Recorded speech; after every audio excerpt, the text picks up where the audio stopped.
All right.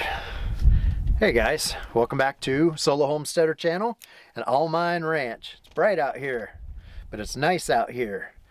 70 degrees. A little breezy, a little sunny, a little overcast. It's nice. And guess what? Happy birthday to me. I turned 55 today, and I want to talk to you about technology.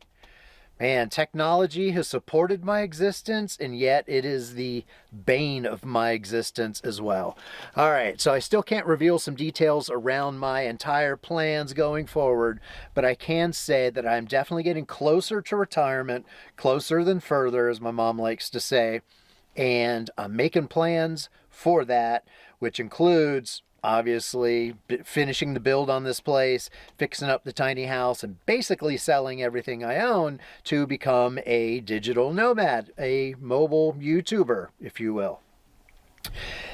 Let's back up, about 25, almost 30 years. I did some time in the Navy right out of high school, and there was some technology involved in that. I was a sonar tech, but computers, personal computers, weren't really a thing there. That was probably the days of a 286 platform with a monitor about this thick. But we didn't really have them on the ship. But towards the end of my stint in the Navy, which would have been 1992, they just started to get some PCs. But when you were there, you couldn't email anybody. It wasn't like a tool that was widely available. Certainly there were no laptops. Blah, blah, blah.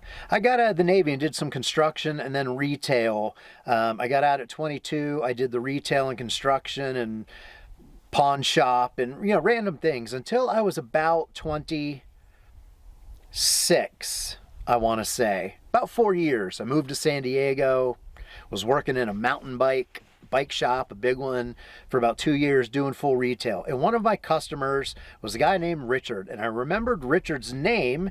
Richard was about 2 years younger than me, but he was well-dressed, had a nice expensive Rolex on, really expensive mountain bike, and he seemed to be doing very well for himself. And I thought, he's younger than me and seems to have a lot more money than I do. But since my grandfather's name is Richard and his name was Richard, I remembered it. And the next time he came in, he walked in the shop, and they encouraged us, by the way, to remember people's names as much as possible. And I said, "Hey, Richard, how's it going?" And he said, "You remembered my name?" And I said, "Of course, we care about our customers here." Well, long story short, Richard offered me a job, and he was doing computer networking stuff. And although I had a technical type mind and I was a quick learner, he offered me a job selling computer hardware.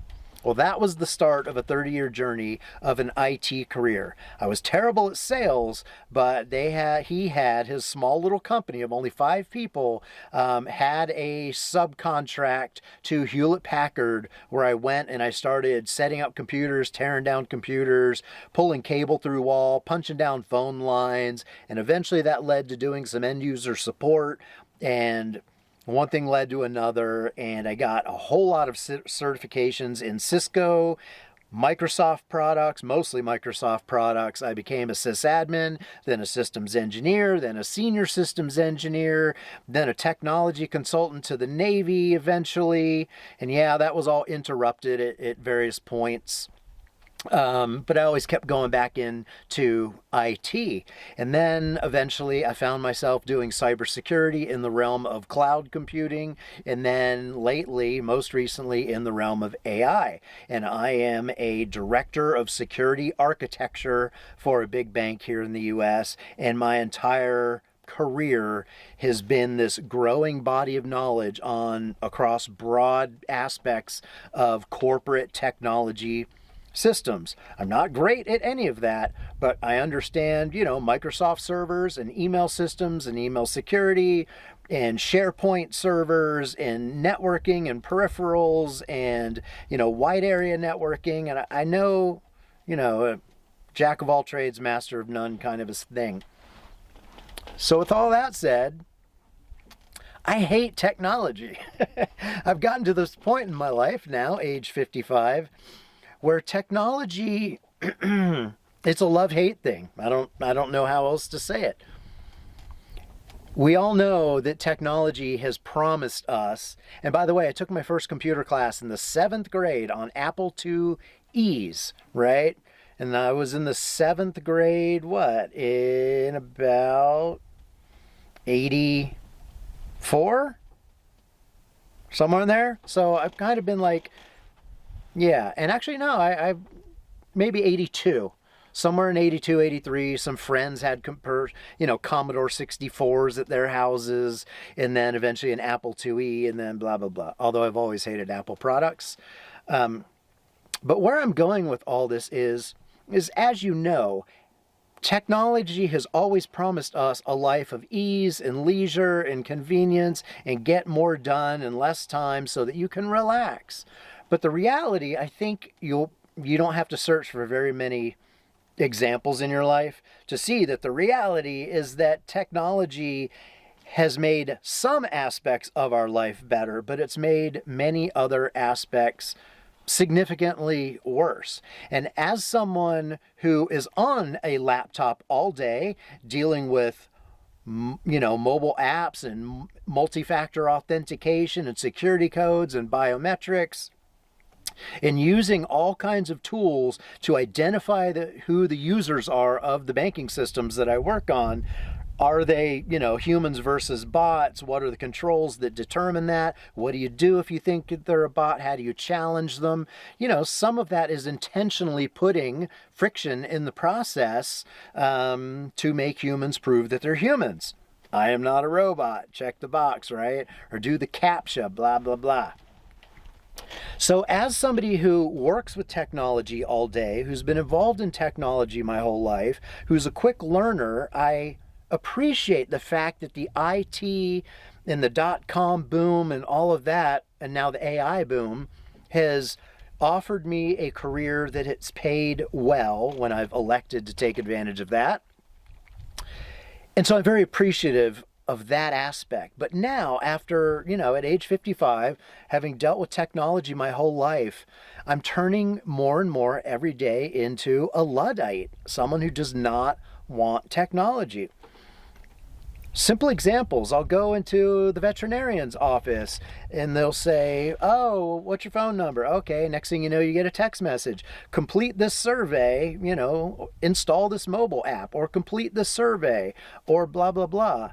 And oftentimes I'll say, is this mandatory or optional? They say, oh, it's optional, but they never tell you that unless you ask. With the proliferation of mobile apps, there's an app for everything. And on my phone, I extensively use, the basics like Gmail and Google Maps and things like that. Banking apps, finance apps, tracking of apps for tracking of money, apps for security, especially like Google Authenticator and things like that. On and on and on. And then we have, I got 2 laptops on my desk inside the tiny house here. And a wireless printer and a wireless network and wireless extenders on this property so that when I walk away from the main house, or towards the main house, away from the tiny house, pardon me, I can continue to get signal. I use Ryobi wireless speakers to listen to music when I'm working on the main house, and that's a Bluetooth connection.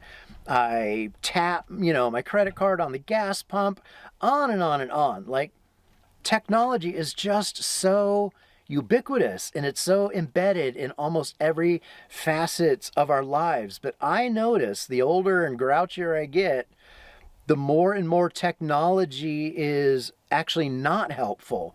It is time consuming, it's frustrating, it's buggy, it doesn't work right. It's not overall delivered on the promise of freeing up time. It actually takes more and more time. I think it's fair to say I spend many, many hours per week let me give you 2 examples. I fired up my tablet a couple nights ago to read an ebook, a Kindle ebook. Hadn't turned it on for a week or so, not very long. And I started reading an ebook, got settled in, and that's technology, right? How convenient that I can just download a book for $5 or $7 and take it with me anywhere I want to go. There's one of the upshots of technology. But suddenly my tablet said, you have an update to do. It's going to take about 20 minutes. Make sure you stay connected to the network. And I could not escape out of it. I couldn't read anything behind it. I could not move it out of my way or dismiss it or say come back later. It was a nag screen that was not going to stop nagging. I had zero choice other than the only option was to click okay, and then it kicked it off. So I was all comfortable. I was just, I was like 2 pages into my book, excited to read it, and suddenly not allowed to, blocked by my device. And so I was really, really annoyed by that. Example number 2. I just got back from Home Depot. By the way, it's Friday. I took the day off of work because I needed to go pick up 8 kitchen cabinets from Home Depot that I special ordered. The whole ordering system is technology, right? It's done online, even though you go in the store and work with the designer, but they do it online. The cabinets are made in California and shipped out to here to Arizona. I got text messages and emails and phone calls all telling me that my order is in, but then it said, oh, part of your order's been canceled and reordered. Oh, the reordered part is now here. So I waited basically a week to make sure that what was broken up into multiple shipments, that both shipments would arrive to the store. So I loaded up my trailer, my 20-foot trailer, which is a pain in the butt, drove to Home Depot, went to the customer service desk, said I'm here to pick up my cabinets. I had to wait about 20 minutes before someone came out with 4 cabinets. She couldn't find the others. 2.5 hours later at Home Depot, they didn't have my cabinets. They didn't know where they were. They didn't know if they gave them away to another customer accidentally. The 4 cabinets that I was able to bring home today were the portion of the order that for some reason got canceled and reordered, and they came last, and they were like right there ready to go. But the first 4 cabinets and 2 pieces of trim that had gotten there, I mean, they confirmed that they had arrived at the store like almost 2 full weeks ago. In the meantime, in those 2 weeks, those cabinets had vanished. So long story short there, they put in an order for the 6 missing items, and it might be a couple more weeks before I get them. The reason I'm calling that a technology scenario is because they use technology to nag me, emails, texts, and phone calls, and they use computers to look up the order, etc., etc. But despite all of that technology involved, at the end of the day, they were so incompetent, they aren't like using technology to scan products in and out of the system. They weren't using their technology to help the people who placed the order in the first place learn to go lay eyeballs on the order and confirm it was there. So that's just a bad process. And as I was waiting on all this, I was thinking, God, there are so many ways in which their system failed. By the way, apparently the 4 cabinets I did get that were canceled and reordered were canceled because they were damaged en route. And Home Depot damages a good half of everything they ever ship. It's really bad. But, little things like, well, why not ship it all together? Which I guess they did, maybe. Yeah, they had to redo part of it because of the damage, right? But they've got all these tracking and inventory systems to know which truck it's on and where it is in the country and all of that. Yet, after using so much technology to order the cabinets and to make the cabinets and to ship the cabinets and to nag me about the cabinets, do I have my cabinets? No. So I think that's a case. I think it's fair to say that's another example where technology failed. I could go on and on about them. But here's where this is kind of comes back to the human aspect. I think a lot of you are probably struggling with this too. And one of the things, I have like 2 big focuses when I start retiring here soon. One is get healthy again. Since I've been sitting in a chair dealing with technology all day, instead of getting my fat ass up and moving and exercising enough, that's been a real challenge. And I want to stay I want to be in motion more than I am sitting, by and large, in retirement, at least until I get healthy, get my range of motion back, get my stamina back, which has gone to crap. That's one focus, is just undoing the years, the decades of literally sitting in a chair for long, long days. That's one. The second is to jettison absolutely every piece of technology that I possibly can. And I'm really, really looking forward to doing that. Now, I can't do it all. I still need to obviously keep a smartphone. I've got plane tickets when I travel, booking hotels. The whole travel industry is very much done now through mobile apps on smartphones. And payment systems in some of the countries that I intend to visit. Some are still cash, like it's very cash oriented in the Philippines and Vietnam and Thailand, but Thailand and Vietnam are very rapidly moving towards cashless societies, unfortunately. That, in some of those countries, is it Vietnam?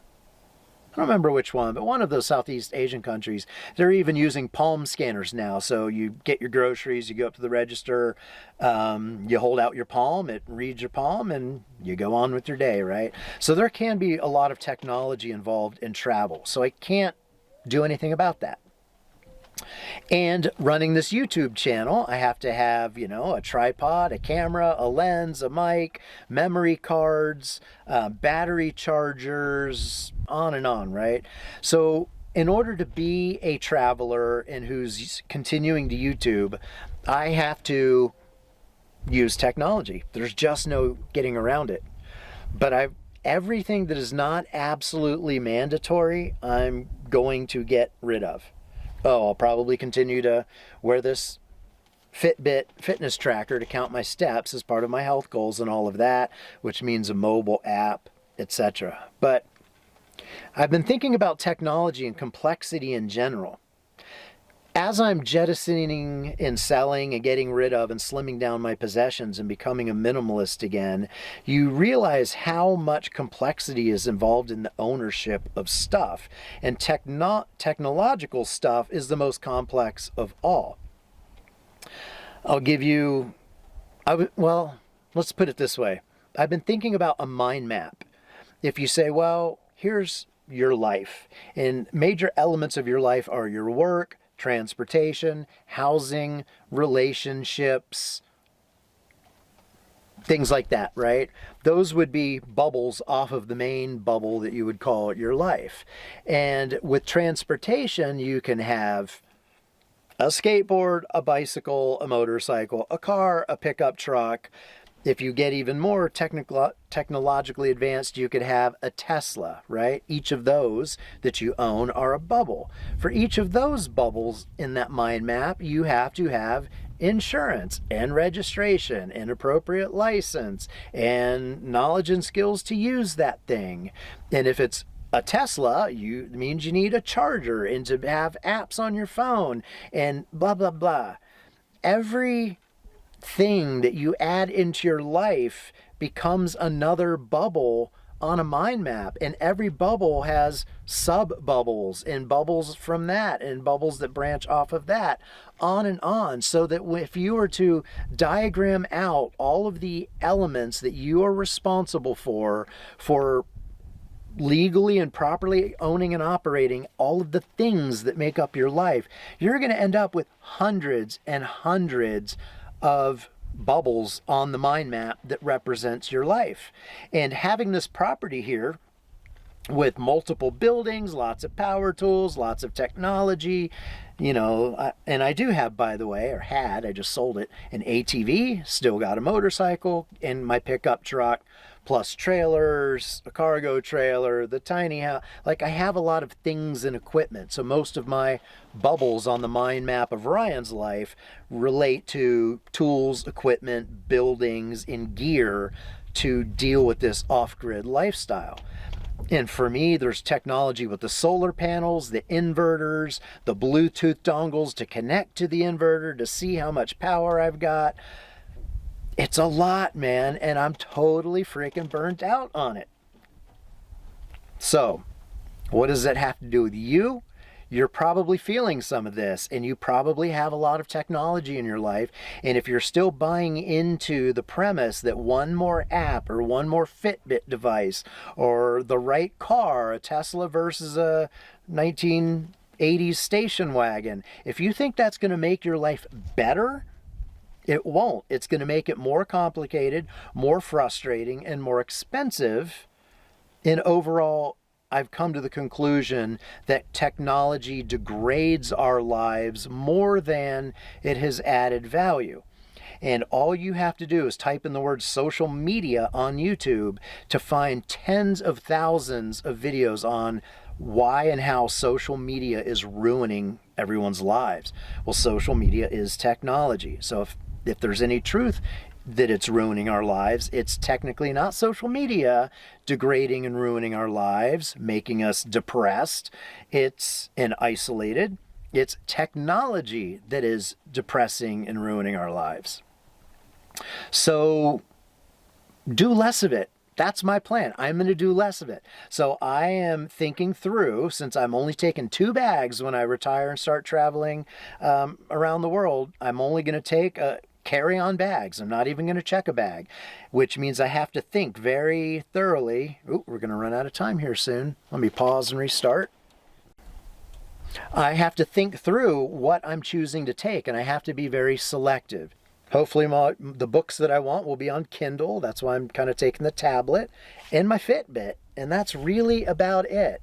And I have been going through a process of de-Googling my life. So I mentioned using Gmail. Well, I've switched away from Gmail, and now I'm in the phase where I'm unsubscribing and switching over my contact information, like with my bank and my brokerage and things like that.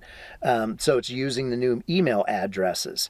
And I'm taking my files that are stored in Google Cloud, getting them out of Google Cloud. I'm de-Googling my life after 20 years of using it. Now, that's just trading one platform for another. It's not completely getting rid of technology, but I am simplifying the number of apps that I use, the number of services I'm subscribed to. And by physically getting rid of so much actual stuff, I hope to enjoy a retirement that is absolutely as Luddite ish as possible. That's not a term. As free of technology as I can possibly muster. So what am I going to be doing instead? Being outside, moving, having fun, enjoying experiences, not staring at a screen, hopefully. So the goal is to get moving, get healthy, drop my screen time drastically, simplify my life, stop looking at my finances so much, stop reading the news. You know, YouTube will still be my main outlet for sharing and communicating and talking with all of you beautiful people. And I'm really looking forward to that and seeing what direction this YouTube channel goes. But I'm going to do it with this. Oh, there's a huge fat black butterfly. He keeps cruising by. It's very pretty. I'm just looking forward to doing all of that with as little technology as possible. I want to become a Luddite. And right now, every time someone tries to trick me into using a mobile app or signing up for something or scanning a QR code, my default response now is nope, not doing it. I'm not buying or downloading any more apps or using any more technology. And I would strongly encourage you to do the same. Especially in the age of AI. You know, my main function these days in my role as a security architect is helping to implement AI systems, which means I read an incredible amount about AI security concerns. And I'm not going to bore you with details, but I'll just say this. Do not install any local AI agents on your laptop, and do not, for the love of God, do not give them local admin rights or full control over your computer, even if it promises to make your life easier, even if it says it's going to balance your checkbook for you and order your DoorDash and write, missives to your girlfriend. Whatever the promise of AI whispers at you in exchange for giving it control over your laptop or your desktop computer or your phone, don't do it. It will blow up your life, and it could even blackmail you at some point in the future. It's really bad. So I'll just leave it at that. So I am personally, even though I use AI in my daily life, mostly for work, and I will use it judiciously, but I'm not going to let AI get its hooks into my life. It will be a chat bot on a website that I have to go to, ask it a question, take that information away, but it is not going to be, I'm not going to allow AI to be incorporated into the fabric of my life, and I think you shouldn't either. So are you a Luddite? Are you frustrated with technology? Do you agree or disagree that it is not delivering on its promise? I would like to know, but I'm convinced that even though it has provided a good living for me, overall at this stage in my life, it is not a good influence. It's not a good thing. It's not helping more than it's hurting. It's hurting more than it's helping would be another way of saying that. And I'm over it. I'm just totally over technology, and I'm looking forward to telling it goodbye. Blessing technology and sending it on its way as much as I possibly can with love and appreciation in my heart, but get out of here. Not you, technology, I mean. All right, let me know what you think. I'll see you soon. Love you, bye.